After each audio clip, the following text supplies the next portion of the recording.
meus amores, tudo bom com vocês? Voltamos nessa quarta-feira com a nossa aula de História, isso mesmo. E antes da gente iniciar a nossa aula, vamos fazer nossa oração? Então vamos lá. Papai do céu, abençoa a nossa vida, a vida dos nossos coleguinhas e de toda a nossa família.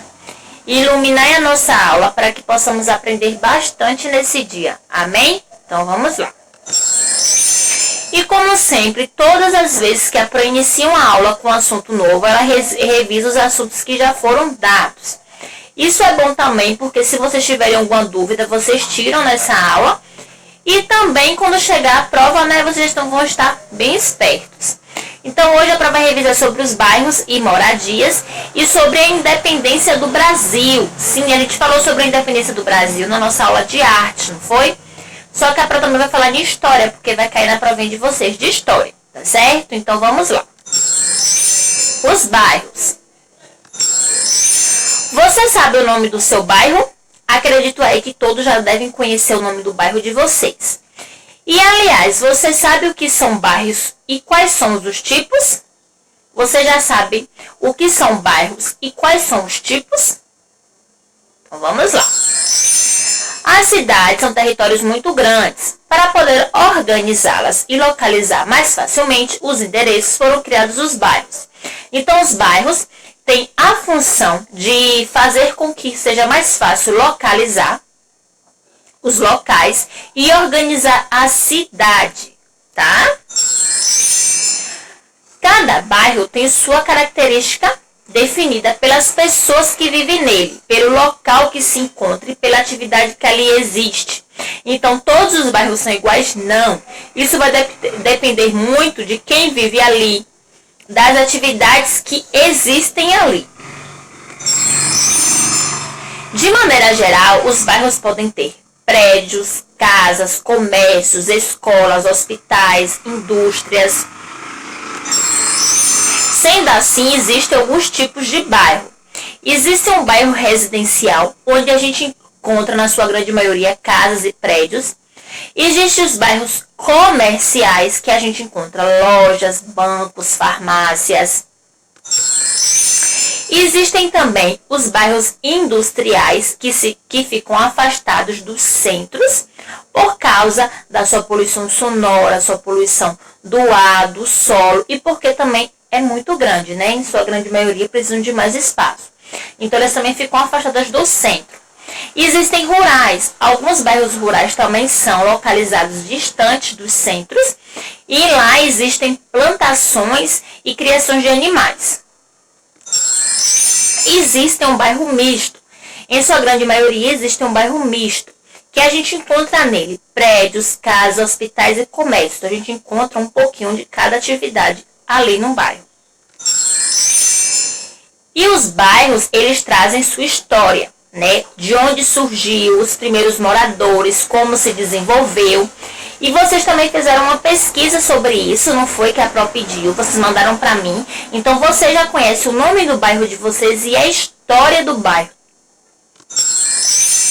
Então, você já descobriu qual é o tipo de bairro que você mora? Tá? E a história deles vocês também já conhecem. Então, você já sabe o nome do bairro de vocês, já sabem a história do bairro de vocês. Ó, quanta coisa legal. E como é que devemos cuidar dos nossos bairros? Cuidando das ruas, cuidando das praças, cuidando dos parques, cuidando dos nossos quintais. Lembra do mosquitinho da dengue que traz vários tipos de doença? Então, nós devemos cuidar bem do nosso quintal, porque a gente cuidando do nosso quintal, a gente cuida do nosso vizinho, cuida do nosso bairro, cuida da nossa rua, tá certo? E as moradias? Existem vários tipos de moradia.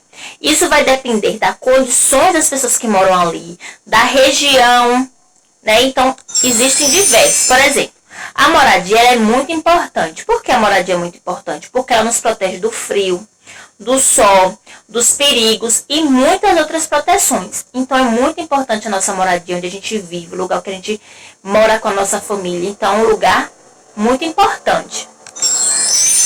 Existem vários tipos de moradia, como a Pro já falou. Isso vai depender muito da região, tá? Existe região que uma moradia prevalece mais que a outra.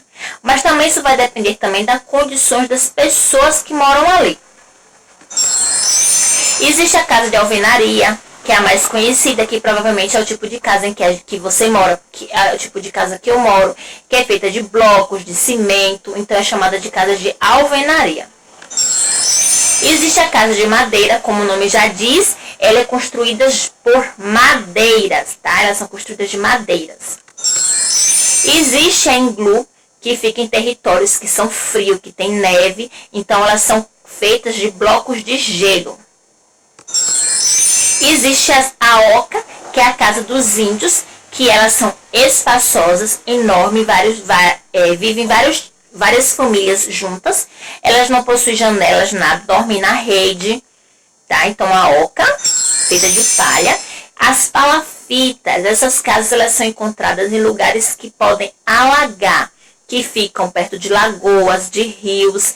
Então elas são feitas em cima, as casas são feitas em cima de madeiras, de troncos. Então elas são em cima.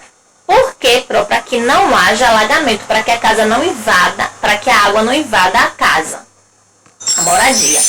A de taipa, que é feita de barro e cipó. Existem os prédios, que são apartamentos um em cima do outro, que é muito conhecido.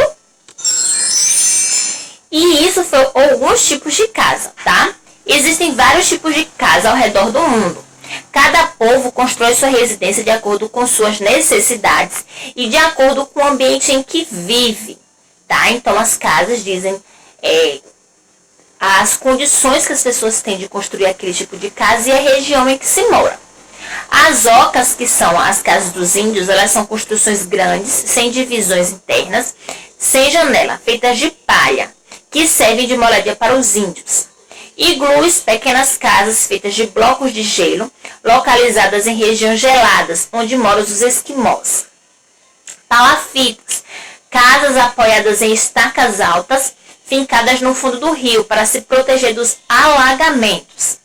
Apartamentos são casas todas iguais, construídas uma em cima das outras, formando prédios enormes. As casas são separadas por corredores. E existem os barracos, sim, que são pequenas casas construídas em favelas, sem permissão e em lugares perigosos, em morros ao redor de grandes cidades, feitas de papelão e sucata. Tá, gente? Então aqui a Pró citou vários tipos de moradia e como é importante a gente ser grato a Deus pela casa que a gente mora, né? Por quê? Porque o nosso lar, a nossa casa, a nossa moradia nos protege dos perigos que existem aí.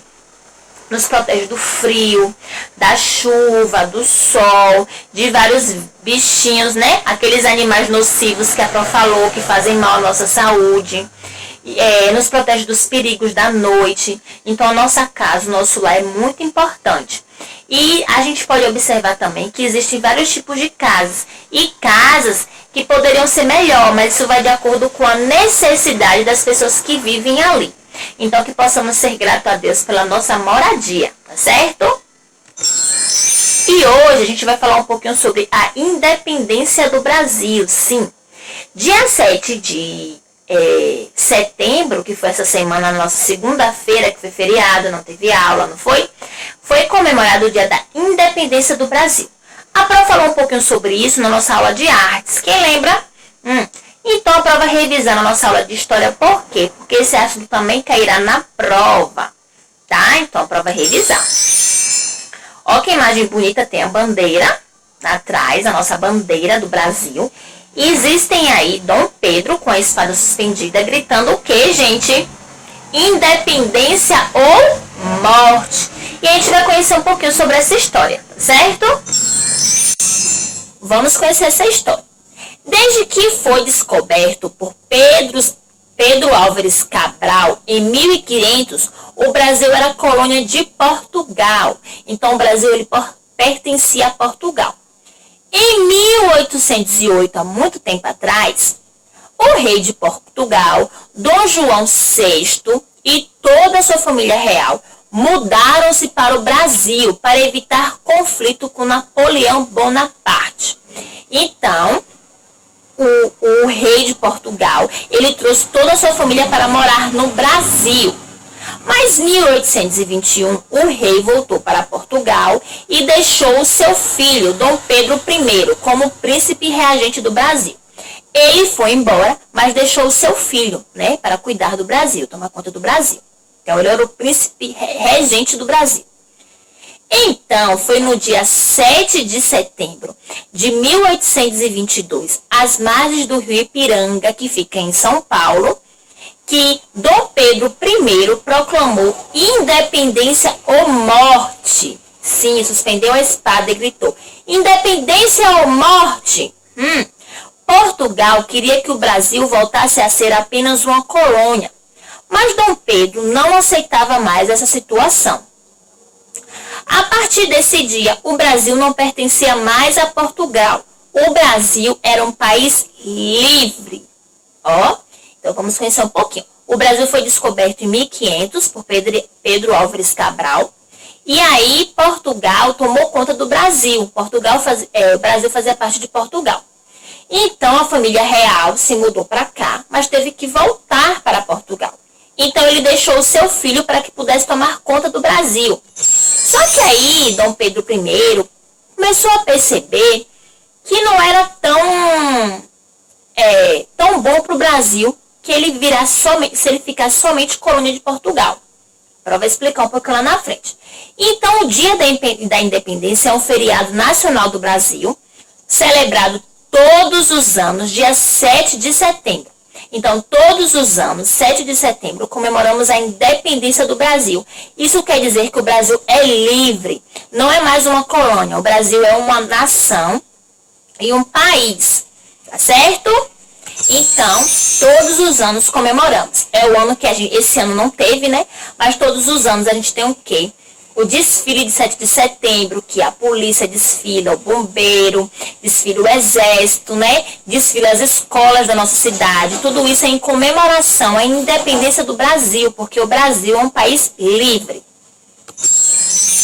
O Brasil, vou explicar de novo. O Brasil fazia parte do reinado português. Isso foi muito tempo atrás. Imagine só vocês, Portugal nos explorava, levava todas as nossas riquezas para suprir as necessidades vindas de lá. Por isso que não era tão importante o Brasil ainda continuar a ser colônia de Portugal, porque o Portugal, ele só levava as nossas riquezas. Aí começou um movimento para livrar o Brasil do imposto sofrimento, tá? Então, começou-se um movimento para livrar o Brasil de Portugal. Aí o nosso príncipe regente, o Dom Pedro, tão famoso, ele quis romper o Brasil de Portugal. Quis que rompesse, que se separasse, que ficasse livre.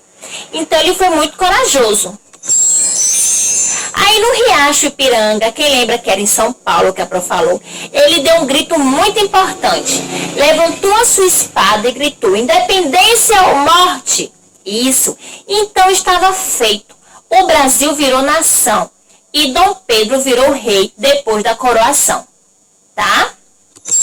Aí a Pro colocou a imagem aqui que representa Dom Pedro I levantando a espada e dando o grito: independência ou morte? Isso.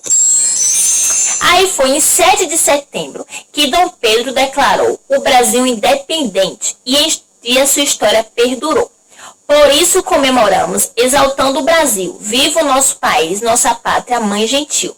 Então, todos os anos, 7 de setembro, recordamos esse fato histórico, esse fato importante para a nossa nação, para o nosso Brasil, para dizer que o Brasil é um país livre, que ele não era mais uma colônia, ele era um país, ele era uma nação, tá? Esse texto que a Pro leu foi de Mariane Biggio, que foi feito em setembro de 2012, tá? A Pro colocou aqui só para que pudesse ser mais fácil para falar o que aconteceu, o porquê da gente comemorar, o porquê é tão importante para o nosso país comemorar a independência do Brasil, tá certo? Agora você já conhece a história. A história é super interessante, não é isso? E a atividade de história de hoje, vocês vão fazer no caderno de história, o cabeçalho completo, atividade de história. Primeiro, a nossa pátria se chama, quem sabe? Segundo, a independência do Brasil foi proclamada no dia 7 de setembro ou 7 de maio. Terceiro, quem proclamou a independência do Brasil foi ficar super fácil a atividade de hoje. Respondam e não esqueçam de mandar pra mim, tá certo? Então, beijinhos da ProSandy. Fica com Deus. Até a próxima aula. Tchau, tchau.